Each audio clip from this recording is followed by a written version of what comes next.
আমি বর্ণ পরিচয় ছুঁয়ে শপথ নিয়েছি সত্য কথনের।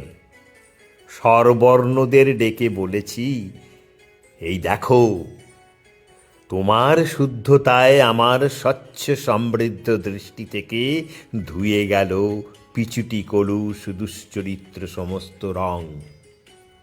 আমি দীর্ঘইকারকে বলেছি, মাথার ওপর বাসুকি ফনার ছাতা হয়ে অসভ্য ঝড় বৃষ্টি থেকে আমাকে রক্ষা করো। ঔকারকে বলেছি, আমার বোধের নদীতে সর্বমঙ্গল স্বপ্নের ডিঙি নৌকাটা দুলিয়ে দিও।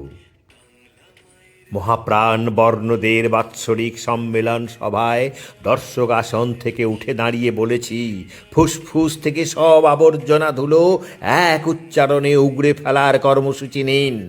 আমি ওদের গলা টিপে হত্যা করব।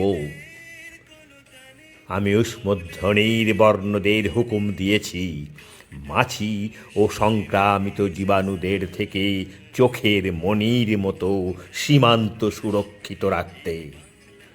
চন্দ্রবিন্দু আর রেফকে করেছি যুদ্ধের উষ্ণিস।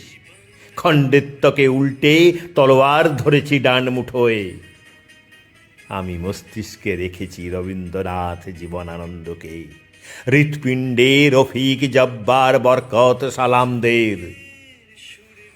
50টি বর্ণের নারায়ণী সেনার তুমুল কোরাসে তুলেছি আকাশ ফাটানো চিৎকার, হুঁশিয়ার!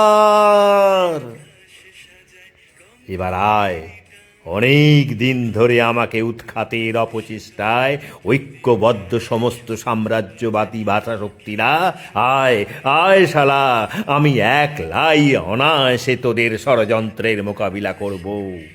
আমি একলাই অনায়াসে তোদের ষড়যন্ত্রের মোকাবিলা করব।